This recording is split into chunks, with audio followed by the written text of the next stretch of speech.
الحمدللہ رب العالمین والصلاة والسلام علی سید المرسلین اما بعد فاعوذ باللہ من الشیطان الرجیم بسم اللہ الرحمن الرحیم الصلاة والسلام علیک یا رسول اللہ وعلی آلک واصحابک یا حبیب اللہ الصلاة والسلام علیک یا نبی اللہ وعلی آلک واصحابک یا نور اللہ۔ سرکار مدینہ راحت قلب و سینہ صلی اللہ تعالی علیہ وآلہ وسلم کا فرمان عالی شان ہے، بے شک بروز قیامت تم میں میرے سب سے زیادہ نزدیک وہ شخص ہوگا جس نے دنیا میں مجھ پر کثرت سے درود پڑھا ہوگا۔ صلو علی الحبیب صلی اللہ تعالی علی محمد صلی اللہ علیہ وسلم۔ تفسیر قرآن بسلسلہ تراویح رمضان میں حاضر ہیں۔ 18ویں دن کی تراویح میں قرآن پاک کی جن آیات کی تلاوت کی جاتی ہے ان کا مختصر خلاصہ عرض کیا جائے گا۔ پہلے رکوع میں اللہ عز و جل نے سرکار دو عالم صلی اللہ تعالی علیہ وآلہ وسلم کی شان، آپ کی نسبت سے آپ کی ازواج مطہرات کی شان بیان فرمائی اور چند باتوں میں ازواج مطہرات کو تنبیہ فرمائی۔ ازواج مطہرات نے مل کر ایک مرتبہ سرکار دو عالم صلی اللہ علیہ وآلہ وسلم سے خرچے کا مطالبہ کیا تھا۔ اس پر اللہ تبارک و تعالی نے ارشاد فرمایا، یا ایھا النبی، اے نبی، قل لازواجک ان کنتن تردن الحیاۃ الدنیا وزینتها فتعالین امتعکن واسرحکن سراحا جمیلا۔ اے نبی، اپنی بیویوں سے فرما دو اگر تم دنیا کی زندگی اور اس کی آرائش چاہتی ہو تو آؤ تاکہ میں تمہیں مال دوں اور تمہیں اچھی طرح چھوڑ دوں۔ وَإِن كُنتُنَّ تُرِدْنَ اللَّهَ وَرَسُولَهُ وَالدَّارَ الْآخِرَةَ فَإِنَّ اللَّهَ أَعَدَّ لِلْمُحْسَنَاتِ مِنكُنَّ أَجْرًا عَظِيمًا۔ اور اگر تم اللہ اور اس کے رسول اور آخرت کا گھر چاہتی ہو تو بے شک اللہ نے تم میں سے نیکی کرنے والیوں کے لیے بڑا اجر تیار کر رکھا ہے۔ پھر ارشاد فرمایا، چند تنبیہات بیان کرتے ہوئے ارشاد فرمایا، یا نساء النبی، اے نبی کی بیویوں، لستن کاحد من النساء ان اتقیتن، تم اور عورتوں کی طرح نہیں ہو، تمہارا مقام و مرتبہ دوسری عورتوں جیسا نہیں ہے۔ فلا تخضعن بالقول، پس تم بات میں نرمی اختیار نہ کرو، فیطمع الذی فی قلبہ مرض وقلن قولا معروفا، کہ جس کے دل میں بری خواہش کا مرض ہے وہ لالچ کرے اور تم اچھی بات کہو۔ یعنی ازواج مطہرات سے فرمایا گیا کہ بات کرنے کے اندر بہت زیادہ نرمی اختیار نہ کرے تاکہ کسی کے دل میں برا خیال پیدا نہ ہو۔ اس کے بعد اللہ تبارک و تعالی نے پردے کا نہایت اہم حکم ارشاد فرمایا، وَقَرْنَ فِي بِيُوتِكُنَّ وَلَا تَبَرَّجْنَ تَبَرُّجَ الْجَاهِلِيَّةِ الْأُولَى وَأَقِمْنَ الصَّلَاةَ وَآتِينَ الزَّكَاةَ وَأَطِعْنَ اللَّهَ وَرَسُولَهُ انما يريد الله ليذهب عنكم الرجس اهل البيت ويطهركم تطهيرا، اور اپنے گھروں میں ٹھہری رہو اور بے پردہ نہ رہو جیسے پہلی جاہلیت کی بے پردگی، اور نماز قائم رکھو اور زکوٰۃ دو اور اللہ اور اس کے رسول کا حکم مانو۔ اے نبی کے گھر والو، اللہ تو یہی چاہتا ہے کہ تم سے ہر ناپاکی دور فرما دے اور تمہیں پاک کر کے خوب صاف ستھرا کر دے۔ ایک تو اس میں پردے کا حکم بیان فرمایا، دوسرا اہل بیت کی شان بیان فرمائی۔ پردے کے حکم میں فرمایا کہ اپنے گھروں میں ٹھہری رہو اور جس طرح زمانہ جاہلیت میں جاہل عورتیں پھرتی تھی اس طرح نہ پھرو۔ زمانہ جاہلیت کے اندر جاہل عورتیں بے پردگی کیسے کرتی تھی؟ تنگ لباس پہن کر، چست لباس پہن کر، بھڑکیلے لباس پہن کر، ایسے لباس پہن کر کہ جس سے بدن نظر آئے، سینوں کو ابھار کر، گردنیں ننگی کر کے، بازو ننگے کر کے، سر ننگا کر کے، یہ زمانہ جاہلیت کی بے پردگی تھی، جس پر اللہ عز و جل فرما رہا ہے کہ زمانہ جاہلیت کی طرح بے پردہ نہ رہو۔ تو آج کا زمانہ یہ جاہلیت جدیدہ بلکہ اس سے بھی بدتر ہو چکا ہے کہ آج کے لباس میں جو بے حیائی کا عنصر ہے وہ زمانہ جاہلیت کی بے حیائی سے بڑھ چکا ہے۔ دوسری بات اس آیت مبارکہ میں جو ارشاد فرمائی وہ اہل بیت کی شان بیان فرمائی، جس میں سب سے اول ازواج مطہرات داخل ہیں کہ انہی کا تذکرہ چلتا آ رہا ہے۔ ارشاد فرمایا، اللہ یہ چاہتا ہے کہ اے اہل بیت تم سے ہر ناپاکی دور فرما دے اور تمہیں پاک کر کے خوب صاف ستھرا کر دے۔ سرکار دو عالم صلی اللہ علیہ وآلہ وسلم کی نسبت سے ازواج مطہرات، اہل بیت کرام سب کو مقام و مرتبہ ملا۔ اس کے بعد دوسرے رکوع میں اللہ تعالیٰ نے مسلمانوں کی شان بیان فرمائی، پہلے مسلمانوں ہی کا تذکرہ کیا، پھر آگے تفسیر کے ساتھ انہی کے اوصاف بیان کیے۔ ارشاد فرمایا ان المسلمین والمسلمات والمؤمنین والمؤمنات والقانتین والقانتات والصادقین والصادقات والصابرین والصابرات والخاشعین والخاشعات والمتصدقین والمتصدقات والصائمین والصائمات والحافظین فروجهم والحافظات والذاکرین اللہ کثیرا والذاکرات اعد اللہ لهم مغفرۃ واجرا عظیما۔ بے شک مسلمان مرد اور مسلمان عورتیں اور ایمان والے مرد اور ایمان والی عورتیں اور فرما بردار مرد اور فرما بردار عورتیں اور سچے مرد اور سچی عورتیں اور صبر کرنے والے اور صبر کرنے والیاں اور عاجزی کرنے والے اور عاجزی کرنے والیاں اور خیرات کرنے والے اور خیرات کرنے والیاں، روزہ رکھنے والے اور روزہ رکھنے والیاں، اور اپنی پارسائی کی حفاظت کرنے والے اور حفاظت کرنے والیاں، اور اللہ کو بہت یاد کرنے والے اور بہت یاد کرنے والیاں، ان سب کے لیے اللہ نے بخشش اور بڑا ثواب تیار کر رکھا ہے۔ مرد اور عورت دونوں کو برابر برابر ذکر کرتے ہوئے اللہ عز و جل نے ان کے اوصاف بیان فرمائے کہ وہ فرما بردار، سچ بولنے والے، صبر کرنے والے، اللہ کی بارگاہ میں جھکنے والے، صدقہ دینے والے، روزہ رکھنے والے، اپنی پارسائی کی حفاظت کرنے والے اور خدا کو یاد کرنے والے ہوتے ہیں۔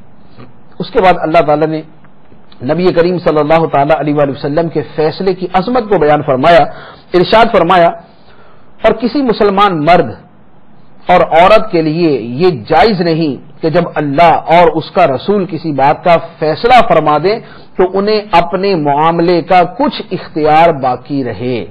جب اللہ اور اللہ کا رسول کسی معاملے کا فیصلہ فرما دے اس کے بعد بندے کا اختیار ختم ہو جاتا ہے۔ اللہ تعالیٰ نے نماز فرض فرما دی، اب بندے کا اختیار ختم ہے۔ اللہ تعالیٰ نے شریعت کے احکام نافذ فرما دیے، اب بندے کا اختیار ختم ہے کہ وہ اپنی مرضی سے احکام میں کمی بیشی کرے یا ماننے اور نہ ماننے کا اختیار رکھے، بلکہ اگر وہ مسلمان ہے تو اسے بہرحال اللہ اور اللہ کے رسول کا حکم ماننا پڑے گا۔ اس کے بعد اللہ تبارک و تعالی نے سرکار دو عالم صلی اللہ تعالی علیہ وآلہ وسلم کی چند شانیں بیان فرمائی۔ نبی کریم صلی اللہ تعالی علیہ وآلہ وسلم نے حضرت زینب رضی اللہ تعالی عنہا سے نکاح کیا تھا، اور حضرت زینب نبی کریم صلی اللہ علیہ وآلہ وسلم کے منہ بولے بیٹے حضرت زید رضی اللہ تعالیٰ عنہ کی زوجہ تھی۔ حضرت زید رضی اللہ تعالیٰ عنہ کو سرکار دو عالم صلی اللہ علیہ وسلم نے اپنا بیٹا بنایا ہوا تھا، اور لوگ ان کو زید بن محمد کہہ کر پکارا کرتے تھے۔ تو پہلے جب تک ممانعت کا حکم نہیں تھا تو زید بن محمد کہتے تھے، پھر منع کر دیا گیا تو اس سے روک دیا گیا۔ تو چونکہ حضرت زینب رضی اللہ تعالی عنہا یہ حضرت زید کی زوجہ تھی، حضرت زید رضی اللہ تعالی عنہ نے طلاق دے دی، نبی کریم صلی اللہ علیہ وسلم نے حضرت زینب سے نکاح کر لیا۔ اس پر لوگوں نے شور مچایا، کفار نے شور مچایا کہ محمد کو دیکھو معاذ اللہ اپنے بیٹے کی بیوی سے شادی کر لی۔ اس پر اللہ تبارک و تعالی نے اس سورہ مبارکہ میں متعدد آیات نازل فرمائی، اور یہاں پر ارشاد فرمایا کہ اے محبوب جب تم اس سے فرما رہے تھے جس پر اللہ نے انعام کیا اور جس پر آپ نے انعام کیا، یعنی حضرت زید رضی اللہ تعالیٰ عنہ۔ اب اس کے بعد بات ارشاد فرمانے کے بعد فرمایا کہ فلما قضا زید منہا وطرن، جب زید اس عورت سے یعنی حضرت زینب سے اپنی حاجت پوری کر چکے، زوجناکہا تو اے محبوب زینب کا نکاح ہم نے آپ کے ساتھ کر دیا۔ یعنی کفار جو حضور پر اعتراض کرتے تھے کہ انہوں نے اپنے بیٹے کی بیوی سے نکاح کر لیا، اللہ تعالیٰ نے اپنے محبوب صلی اللہ تعالی علیہ وسلم کا دفاع کیا، قرآن کی آیات نازل فرمائی اور صراحت کے ساتھ ارشاد فرما دیا کہ جو لوگ اعتراض کرتے ہیں میرے محبوب صلی اللہ علیہ وسلم پر، ان کا اعتراض باطل ہے۔ زوجناکہا ان کا نکاح ہم نے آپ کے ساتھ کیا ہے، حضرت زینب رضی اللہ تعالی عنہا کا نکاح ہم نے اے محبوب آپ کے ساتھ کر دیا ہے، لِكَيْ لَا يَكُونَ عَلَى الْمُؤْمِنِينَ حَرَجٌ فِي أَزْوَاجِ أَدْعِيَائِهِمْ إِذَا قَضَوْا مِنْهُنَّ وَطَرًا وَكَانَ أَمْرُ اللَّهِ مَفْعُولًا، تاکہ مسلمانوں پر ان کے منہ بولے بیٹوں کی بیویوں سے نکاح کرنے میں کچھ حرج باقی نہ رہے جب وہ ان سے اپنی حاجت پوری کر لے۔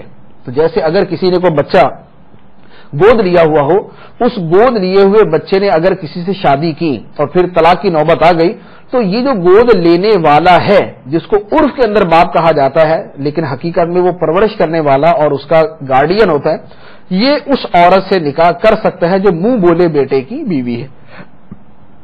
اس کے بعد اللہ تعالیٰ نے سرکار دو عالم صلی اللہ تعالی علیہ وآلہ وسلم کی ختم نبوت کا بیان فرمایا، اور ساتھ ہی حضرت زید رضی اللہ تعالیٰ عنہ کو زید بن محمد کے نام سے کہے جانے کو منع کر دیا۔ ارشاد فرمایا ما کان محمد ابا احد من رجالکم ولکن رسول اللہ، محمد تمہارے مردوں میں سے کسی کے باپ نہیں، مردوں میں سے کسی کے باپ نہیں۔ سرکار دو عالم صلی اللہ علیہ وسلم کو جو شہزادے تھے، چھوٹے تھے اور چھوٹی عمر میں ان کا انتقال ہو گیا، مردوں میں سے کسی کے باپ نہیں، ولکن رسول اللہ، لیکن اللہ کے رسول ہیں، وخاتم النبیین، اور سب نبیوں کے آخر میں تشریف لانے والے، وکان اللہ بکل شیء علیما، اور اللہ سب کچھ جاننے والا ہے۔ تو نبی کریم صلی اللہ علیہ وسلم مردوں میں سے کسی کے باپ نہیں، لہذا زید بن محمد اب نہیں بلکہ زید کو ان کے اصل والد کے نام سے پکارا جائے گا۔ فرمایا کہ ہاں ہمارے نبی کی شان یہ ہے کہ یہ اللہ کے رسول ہیں اور سارے نبیوں میں سب سے آخر میں تشریف لانے والے ہیں۔ تو نبی کریم صلی اللہ علیہ وسلم خاتم النبیین ہیں، خاتم المرسلین ہیں، آپ کے بعد کسی بھی قسم کا کوئی ذلی بروزی ظاہری باطنی کسی قسم کا کوئی نبی تشریف نہیں لائے گا تا قیام قیامت۔ صرف حضرت عیسیٰ علیہ السلام تشریف لائیں گے جو سرکار سے حقیقت میں پہلے سے آئے ہوئے ہیں، اور جو دوبارہ تشریف لائیں گے نئے سرے سے کسی کو نبی نہیں بنایا جائے گا۔ تو جو بھی نبوت کا دعویٰ کرے نبی کریم صلی اللہ علیہ وسلم کے بعد، وہ جھوٹا ہے، کذاب ہے اور دجال ہے۔ تیسرے رکوع میں اللہ تعالیٰ نے سرکار دو عالم صلی اللہ تعالی علیہ وآلہ وسلم کی شانیں بیان فرمائی ہیں۔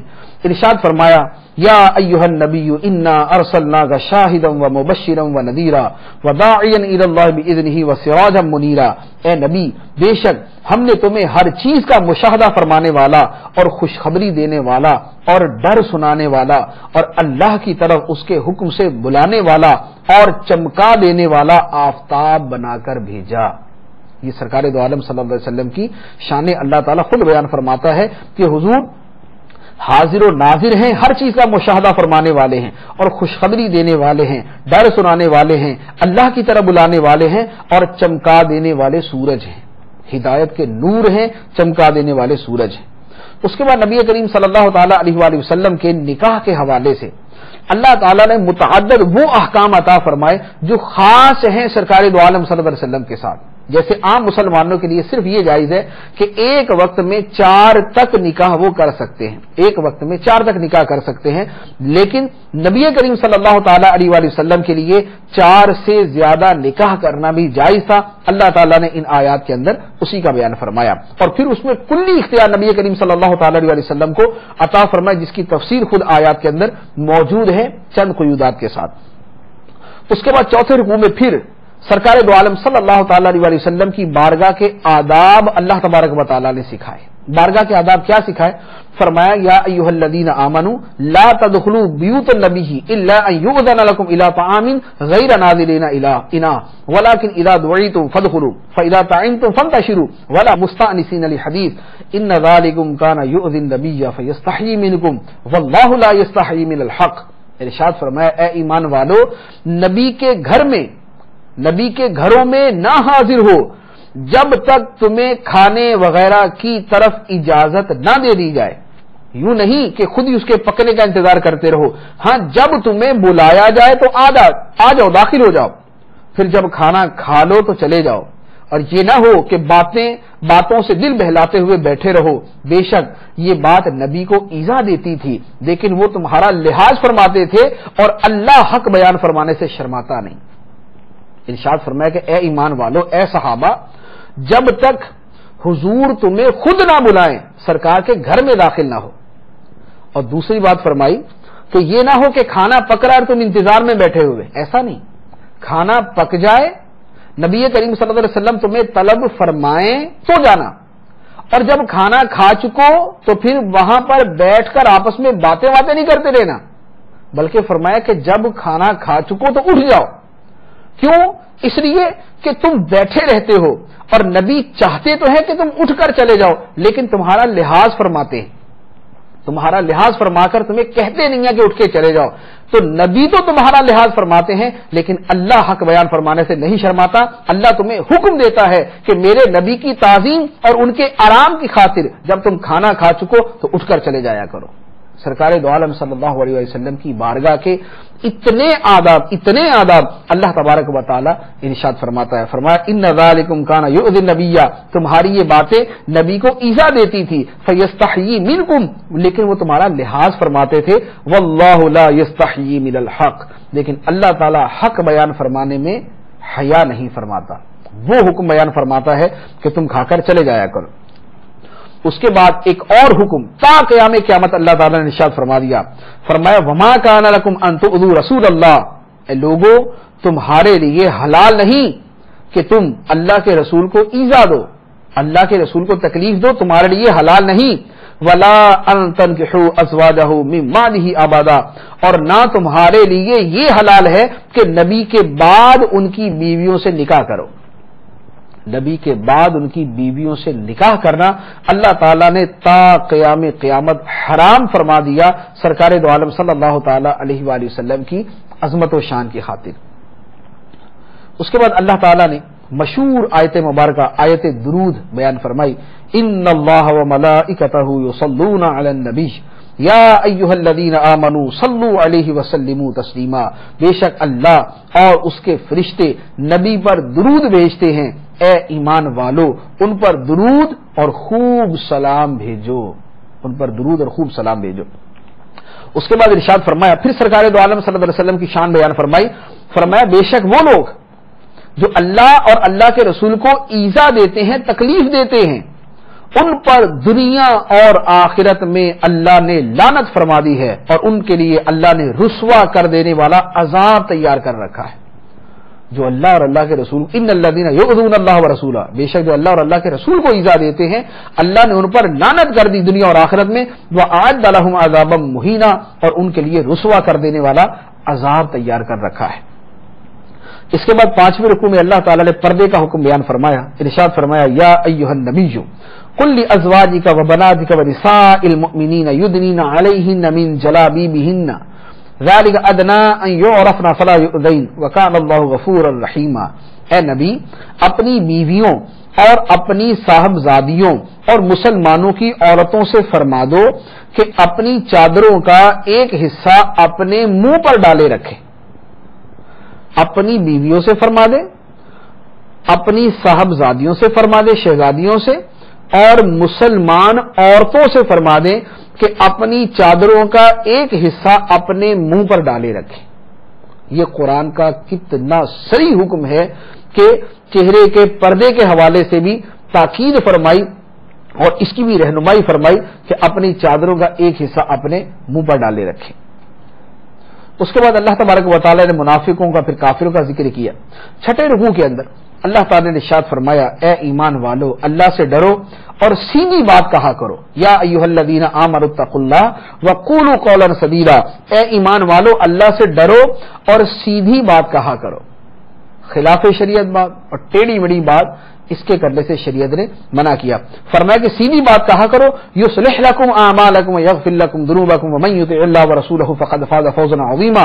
اللہ تمہارے اعمال تمہارے لیے سنوار دے گا اور تمہارے گناہ بخش دے گا, اور جو اللہ اور اس کے رسول کی فرما برداری کرے اس نے بڑی کامیابی پائی. جو اللہ اور اللہ کے رسول کی فرما برداری کرے اس نے بڑی کامیابی پائی.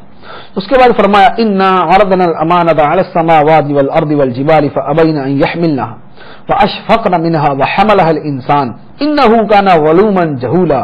بے شک ہم نے آسمانوں اور زمین اور پہاڑوں پر امانت پیش فرمائی, آسمانوں اور زمین اور پہاڑوں پر امانت پیش فرمائی تو انہوں نے اس کے اٹھانے سے انکار کر دیا اور اس سے ڈر گئے, اور انسان نے اس امانت کو اٹھا لیا. بے شک وہ اپنی جان پر زیادتی کرنے والا بڑا نادان ہے. انسان کو فرمایا کہ انسان نے وہ بوجھ اٹھا لیا جس بوجھ کے اٹھانے سے آسمانوں زمین اور پہاڑوں نے انکار کر دیا تھا. انسان نے وہ بوجھ اٹھا لیا, بے شک وہ اپنی جان پر زیادتی کرنے والا بڑا نادان ہے. یہ بوجھ احکام تکلیفیہ کا بوجھ، اللہ تعالیٰ کے احکام پر عمل کرنے کا وعدہ اور عہد ہے جو بندے نے خدا سے کیا ہوا ہے۔ اس کے بعد 7ویں رکوع میں اللہ عز و جل نے لوح محفوظ کے بارے میں بیان فرمایا، کفار کے عقیدہ، کفار کے قیامت کے بارے میں جو اقوال تھے وہ بیان کیے، اس کا جواب دیا، اور پھر لوح محفوظ کے بارے میں ارشاد فرمایا وقال الذین کفروا لا تأتینا الساعۃ، کافر کہتے ہیں کہ ہم پر قیامت نہیں آئے گی۔ اے محبوب تم فرماؤ کیوں نہیں آئے گی؟ میرے رب کی قسم جو غیب جاننے والا ہے، بے شک وہ قیامت تم پر ضرور آئے گی، آسمانوں اور زمین میں ذرہ برابر کوئی چیز اس سے پوشیدہ نہیں، اور ذرے سے بھی کوئی چھوٹی اور بڑی چیز نہیں، مگر ایک صاف بیان کر دینے والی کتاب لوح محفوظ میں لکھی ہوئی ہے۔ تو اللہ تعالیٰ کے علم میں ہر شے ہے اور قیامت ضرور آئے گی۔ اس کے بعد اگلے رکوع میں 8ویں رکوع میں اللہ تعالیٰ نے حضرت داؤد علیہ السلام، حضرت سلیمان علیہ السلام کے معجزات بیان کیے۔ پہاڑ اور پرندے حضرت داؤد علیہ السلام کے ساتھ مل کر اللہ کی تسبیح پڑھا کرتے تھے۔ پہاڑ اور پرندے حضرت داؤد علیہ السلام اللہ کا ذکر کرتے، اللہ کی تسبیح کرتے، تو پہاڑ اور پرندے آپ کے ساتھ مل کر خدا کو یاد کیا کرتے تھے۔ فرمایا ہم نے یہ معجزہ حضرت داؤد علیہ السلام کو عطا کیا۔ اور وَأَلَنَّا لَهُ الْحَدِيدَ، اور لوہا حضرت داؤد کے ہاتھ میں موم کر دیا، وہ لوہے کو جیسے چاہتے اپنے ہاتھوں سے موڑ لیتے اور جو چاہتے اس سے بنا لیتے۔ حضرت داؤد علیہ السلام زرے بنانے کا کام کیا کرتے تھے۔ پھر حضرت سلیمان علیہ السلام کے معجزات بیان کیے۔ فرمایا کہ سلیمان علیہ السلام کے لیے ہوا ہم نے ان کے قابو میں دے دی، 1 مہینے کی مسافت وہ ہوا 1 دن میں طے کرتی تھی، 1 مہینے کی مسافت 1 دن میں طے کرتی تھی۔ حضرت سلیمان علیہ السلام کے قابو میں ہم نے جن دے دیے، حضرت سلیمان علیہ السلام جو حکم دیتے وہ جن کیا کرتے۔ سلیمان علیہ السلام کے لیے وہ اونچے اونچے محل بناتے، تصویریں بناتے، بڑے بڑے حوض بناتے۔ ان کی شریعت میں تصویریں جائز تھی، اس لیے اجازت تھی۔ تو یہ سارے کام جو ہے یہ حضرت سلیمان علیہ السلام کے حکم پر کیا کرتے تھے، اور اللہ تعالیٰ نے یہ سارے اختیارات اور سارے مقام و مراتب دے کر ارشاد فرمایا کہ اے آل داؤد، اے داؤد والو، شکر کا کام کرو، اور میرے بندوں میں شکر کرنے والے کم ہیں، میرے بندوں میں شکر کرنے والے کم ہیں۔ پھر اس کے بعد اللہ تعالیٰ نے قوم سبا کا، اس سے پہلے حضرت سلیمان علیہ السلام کے وصال کا تذکرہ کیا، اس کے بعد قوم سبا کا تذکرہ کیا کہ یمن کی قوم سبا، اللہ تعالیٰ نے ان کو 2 باغ دیے، بڑے پھلوں سے لدے ہوئے، بڑی نعمتیں، بڑے زرخیز، بڑے ہریالے، خوشحال، ہر اعتبار سے شاندار۔ لیکن قوم سبا نے اللہ کے شکر سے منہ پھیرا، اللہ تعالیٰ نے نعمتیں دی، انہوں نے شکر ادا نہ کیا، شکر سے منہ پھیرا، تو اللہ تعالیٰ نے ان پر عذاب بھیجا۔ فَأَرْسَلْنَا عَلَيْهِمْ سَيْلَ الْعَرِمِ وَبَدَّلْنَاهُمْ بِجَنَّتَيْنِ جَنَّتَيْنِ أُكُلٍ خَمْطٍ وَأَثْلٍ وَشَيْءٍ مِّن سِدْرٍ قَلِيلٍ۔ فرمایا تو ہم نے ان پر زور کا سیلاب بھیجا، اور ان کے باغوں کے عوض 2 باغ انہیں دیے جو کڑوے پھل والے، جھاؤ والے اور تھوڑی سی بیریوں والے تھے۔ وہ جو اچھے باغات تھے وہ اجاڑ دیے، تباہ کر دیے، اور اس کے بدلے میں ان کو کڑوے پھلوں والے 2 باغ دے دیے۔ فرمایا کہ یہ کیوں ہوا؟ ذالک جزیناہم بما کفروا، ہم نے انہیں ان کی ناشکری کی وجہ سے یہ بدلہ دیا، قوم سبا کو ان کی ناشکری کی وجہ سے یہ بدلہ دیا۔ وَهَلْ نُجَازِي إِلَّا الْكَفُورَ، اور ہم اسی کو سزا دیتے ہیں جو ناشکرا ہو، ہم اسی کو سزا دیتے ہیں جو ناشکرا ہو۔ خدا کی ہر نعمت پر اللہ تعالیٰ کا شکر ادا کرنا چاہیے۔ اس کے بعد 9ویں رکوع کے اندر شرک کا رد کیا اور سرکار دو عالم صلی اللہ علیہ وسلم کی رسالت عامہ کا بیان کیا۔ وما ارسلناک الا کافۃ للناس بشیرا ونذیرا، اور اے محبوب ہم نے آپ کو تمام لوگوں کے لیے خوشخبری دینے والا اور ڈر سنانے والا بنا کر بھیجا ہے، ساری انسانیت کے لیے سرکار دو عالم صلی اللہ علیہ وسلم رسول بن کر آئے۔ 10ویں رکوع کے اندر اللہ تعالیٰ نے مالداروں کا تذکرہ کیا، ارشاد فرمایا کہ ہم نے جب بھی کسی شہر میں کوئی ڈر سنانے والا بھیجا، جب بھی کوئی رسول کسی قوم میں بھیجا، تو اس قوم کے جو خوشحال مالدار لوگ تھے انہوں نے کہا کہ بھی ہم تو آپ کے منکر ہیں۔ مالداروں نے کہا ہم تو آپ کے منکر ہیں، اللہ نے ہمیں اتنا مال دیا، اتنی اولاد عطا فرمائی، عذاب بھی نہیں دے گا۔ مالدار یہ کہتے تھے مال ہمیں ملا، اولاد ہمیں ملی، عذاب نہیں ملے گا ہمیں۔ اللہ تعالیٰ نے فرمایا کہ اے محبوب تم فرماؤ بے شک میرا رب رزق جس کے لیے چاہتا ہے بڑھا دیتا ہے اور جس کے لیے چاہتا ہے تنگ کر دیتا ہے. یعنی فرمایا کہ مالداروں یہ رزق کا بڑھ جانا اور کم ہو جانا یہ تو اللہ کے کرم اللہ تعالیٰ کے کرنے سے ہے, اللہ تعالیٰ کی مشیت سے ہے. مال کے بڑھ جانے پر نہ اتراؤ, مال کے بڑھ جانے پر نہ اتراؤ کہ مال ہمارا زیادہ ہے تو ہم عذاب سے بچ جائیں گے, ایسی کوئی بات نہیں ہے. اللہ تعالیٰ فرماتا ہے وَمَا أَمْوَالُكُمْ وَلَا أَوْلَادُكُمْ بِالَّتِي تُقَرِّبُكُمْ عِندَنَا زُلْفَىٰ إِلَّا مَنْ آمَنَ وَعَمِلَ صَالِحًا فَأُولَٰئِكَ لَهُمْ جَزَاءُ الضِّعْفِ بِمَا عَمِلُوا وَهُمْ فِي الْغُرُفَاتِ آمِنُونَ. فرمایا تمہارے مال اور تمہاری اولاد اس قابل نہیں کہ تمہیں ہمارے قریب کر دے. اے لوگو تمہارے مال اور تمہاری اولاد اس قابل نہیں کہ تمہیں ہمارے قریب کر دیں مگر جو ایمان لایا جس نے اچھے کام کیے وہ ہمارے قریب ہے. جو ایمان لایا اور اچھے کام کرنے والا وہ ہمارے قریب ہے. ان لوگوں کے لیے جو اچھے کام کرنے والے ان لوگوں کے لیے ان کے اعمال کے بدلے کئی گنا اجر ہے, کئی گنا جزا ہے اور وہ جنت کے بالا خانوں میں امن و چین سے رہ رہے ہوں گے. تو یہ مال و دولت پر ناز کرنے کی بات نہیں ہے.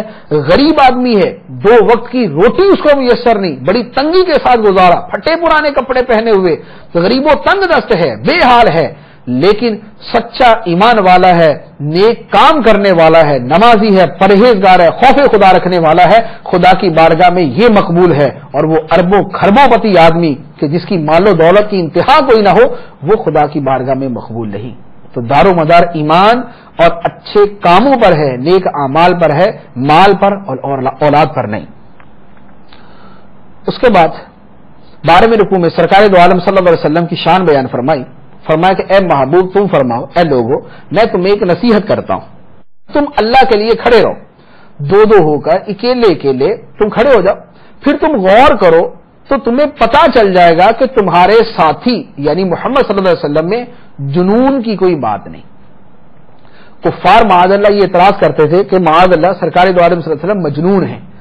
تو اللہ تعالیٰ نے فرمایا کہ اے محبوب تم ان سے فرماؤ کہ اے لوگو تم 2 مل جاؤ, ایک کھڑے ہو جاؤ, غور کرو کہ محمد صلی اللہ علیہ وسلم کے بارے میں غور کرو, ان کی سیرت کے بارے میں, ان کے کردار کے بارے میں, ان کے کمالات کے بارے میں, ان کی زندگی کے بارے میں, ان کے ماضی کے بارے میں, ان کے حال کے بارے میں, ان کی باتوں کے بارے میں, ان کے اقوال کے بارے میں, ان کے افعال کے بارے میں, نبی کریم صلی اللہ علیہ وسلم کی سیرت کے ہر پہلو کو لے کر غور کر لو, تمہیں پتا چل جائے گا کہ جنون نام کی کوئی چیز میرے محبوب صلی اللہ علیہ وسلم کے اندر نہیں, بلکہ یہ تو کامل ترین عقل والے ہیں, کائنات کے اندر سب سے کامل عقل والے نبی کریم صلی اللہ علیہ وسلم ہیں. تو یہ سرکار دو عالم صلی اللہ علیہ وسلم کی حیات طیبہ کو پورا کھول کر بیان کر دیا کہ جس پہلو پر غور کر لو تم یہی کہو گے یہ کامل عقل والے ہیں, جنون نام کی کوئی شے یہاں پر نہیں پائی جاتی, بلکہ آپ کا انکار کرنے والے مجنون. 13ویں رکوع کے اندر سورہ فاطر شروع ہوتی ہے. اللہ تعالیٰ نے فرشتوں کے بارے میں فرمایا کہ فرشتوں کے پر ہوتے ہیں.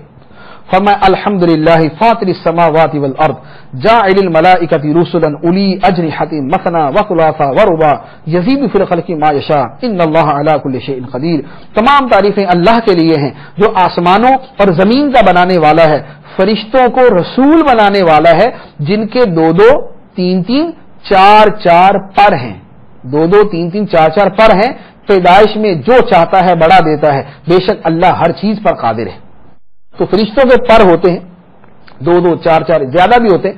حضرت جبرائیل امین علیہ الصلوۃ والسلام کے 600 پر ہیں, 600 پر ہیں حضرت جبرائیل امین علیہ السلام کے, اور ان اتنے بڑے پر ہیں کہ ان میں 2 پر اگر کھل جائیں تو زمین و آسمان اس میں چھپ جائیں, آفاق اس میں چھپ جائے حضرت جبرائیل علیہ الصلوۃ والسلام کے 2 پروں کے اندر. یہ اللہ تعالیٰ کے ایک بندے کی شان ہے, تو جس کے بندوں کی شان ہے اس خدا کی شان کیا ہوگی. اللہ تعالیٰ کی قدرت کتنی عظیم ہے.